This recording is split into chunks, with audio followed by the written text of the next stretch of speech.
오늘 말씀의 제목은 떠나기를 힘쓰니라는 제목입니다. 특별히 오늘 설교 이후에는 우리가 올 여름 사역 동안 우리 해운대 제일교회에서 파송했던 세 팀의 선교에 대한 간단한 보고와 함께 영상 보고와 함께 또 순서를 마련할 예정입니다. 특별히 그에 맞춰서 선교에 대한 메시지를 여러분과 함께 나누고자 이 자리에 서 있습니다. 지난 여름에 우리는 이미 알다시피 지난 여름에 가장 먼저 청년 목장팀을 일본에 우리는 파송하였습니다. 그곳에서 현지 선교사님과 함께 현지 홈리스 사역과 또 현지인들을 또 현지 유학생들을 섬기는 사역을 감당하였었고요. 그 뒤에 8월 중순에 우리는 태권도 선교팀을 파송하였습니다.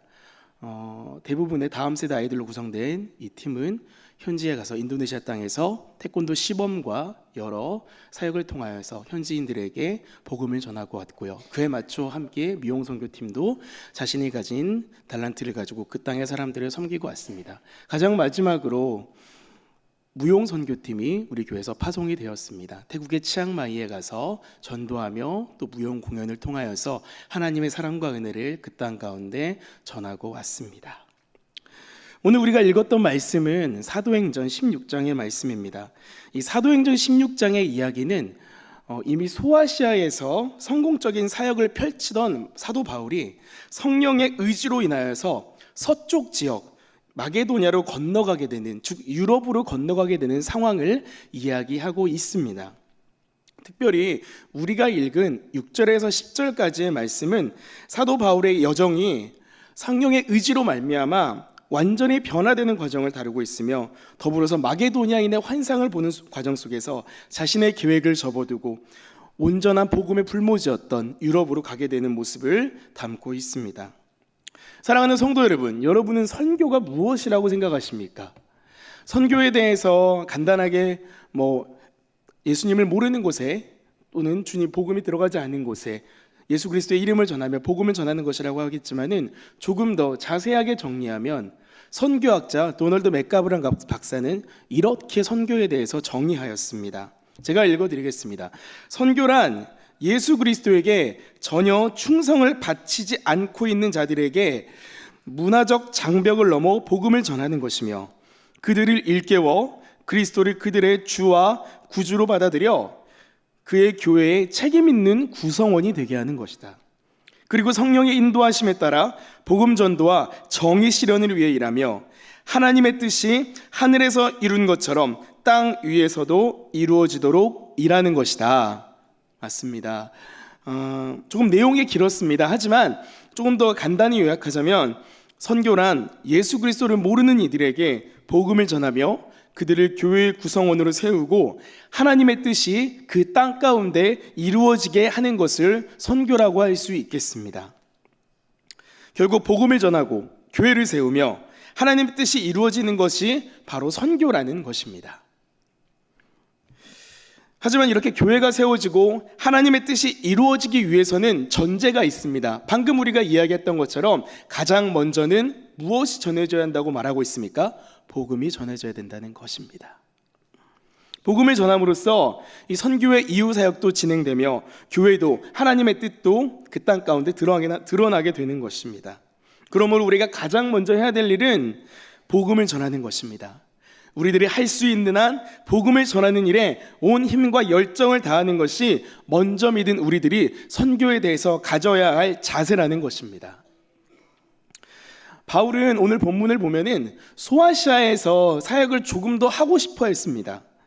우리가 읽지는 않았지만 1절부터 4절에 이르기까지 바울과 디모데는 현재로 말하면 터키라는 나라의 딱 중심부에 있는 이고니온과 루스드라에서 사역을 했습니다. 이곳에서 많은 고난도 받았지만 또 이곳에서 선교의 많은 열매도 그들은 거두었습니다. 그들은 이 거둔 열매를 바탕으로 이 사역을 조금 더 넓게 펼치고 싶었습니다. 그래서 더 나아가서 부르기아와 갈라디아, 비두니아로 가려 했습니다. 쉽게 말해서 더 동쪽으로 가길 원했던 것입니다. 아시아에서 사역을 이룬 결과를 가지고 더 아시아 내륙으로 들어가서 자신들의 사역의 방향을 펼쳐나가려 했습니다. 하지만 성령께서 그들의 사역을 막으셨습니다. 6절과 7절에 이렇게 나옵니다. 제가 읽어드리겠습니다. 성령이 아시아에서 말씀을 전하지 못하게 하시거늘 그들이 부르기아와 갈라디아 땅으로 다녀가 무시아 앞에 이르러 비두니아로 가고자 애쓰되 예수의 영이 허락하지 아니하시는지라. 아멘. 성령께서 말씀을 전하지 못하게 하고 계신다고 본문은 말하고 있습니다. 무엇보다 예수의 영이 그들의 가는 것을 허락하지 않고 있다고도 말하고 있습니다. 복음을 전하겠다고 하는데 왜 성령께서 이걸 막고 계실까요? 왜 이것을 하지 못하게 하실까요? 계속해서 8절을 제가 읽어보겠습니다. 무시아를 지나 드로아로 가는데. 매우 짧은 문장이지만 이 상황은 굉장히 놀라운 상황입니다. 이전까지 지도를 한번 띄워주시겠습니까? 이전까지 부르기아와 갈라디아, 지금 지도에서 보면은 초록색 사각형 안에 들어있는 지역, 바로 이제 터키의 동쪽 지역, 안쪽 지역입니다. 이쪽으로 가려 했는데 하나님께서, 예수께서, 성령께서 이들을 막으셨다는 것입니다. 그런데 파란색 네모칸 안에 있는 드로아라는 지역으로 갈 때 여기에는 전혀 성령의 방해도, 예수의 영이 금하시는 것도 없었습니다. 이들은 순조롭게 드로아로 갈 수 있었습니다. 여기서 이 드로아는 서쪽의 유럽 대륙으로 가는 항구 도시였습니다. 드로아에서 배를 타게 되면 마게도냐의 빌립보 항구에 갈 수 있었고요. 그 아래에 있는 그리스 지방으로 갈 수 있었습니다. 여기서 마게도냐는 오늘날 우리 교회가 선교하고 있는 불가리아 지역이기도 합니다.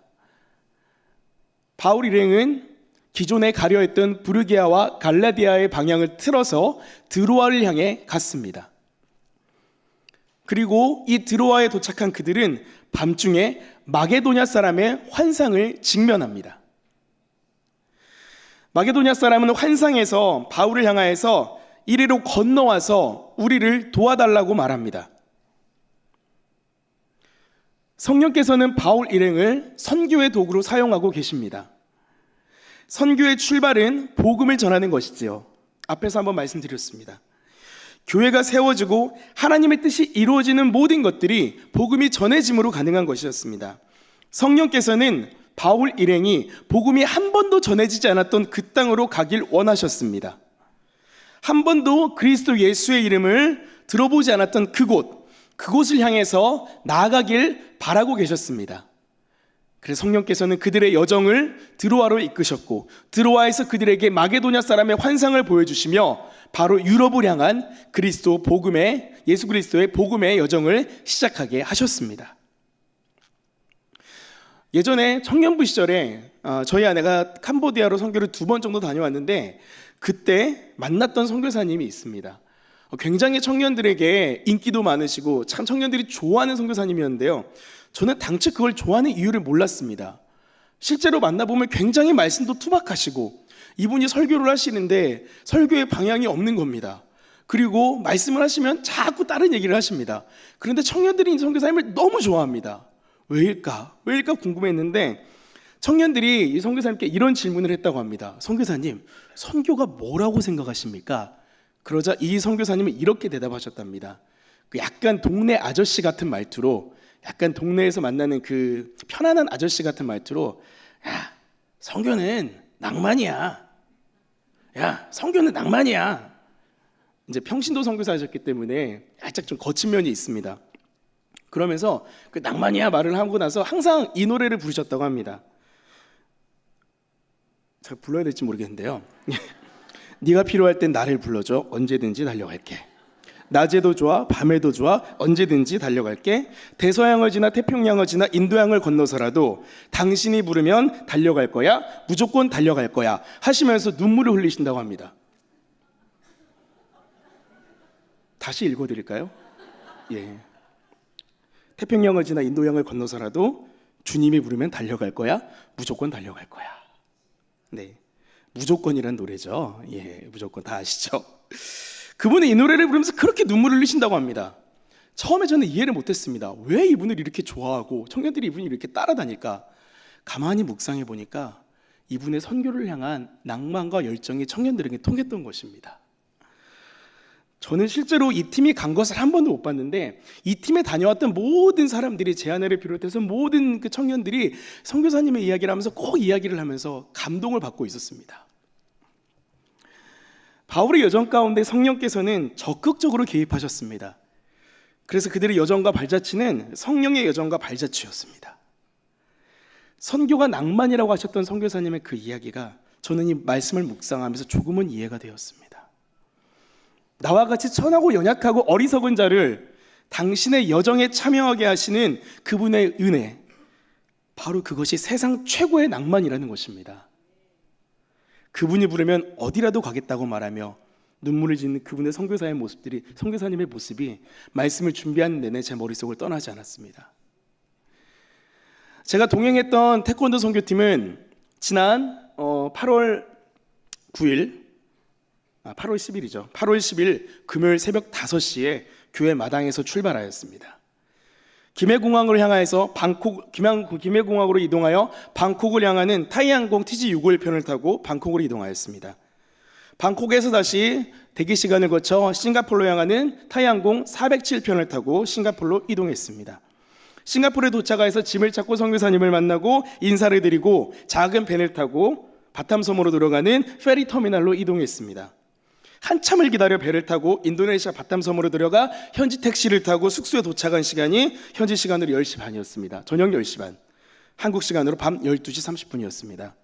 확인해 보니까 교회를 떠난 지 19시간 30분 만에 현지에 도착하였습니다. 굉장히 피곤한 여정이었습니다. 도착해서 숙소에 짐을 풀고 가만히 누워서 생각했습니다.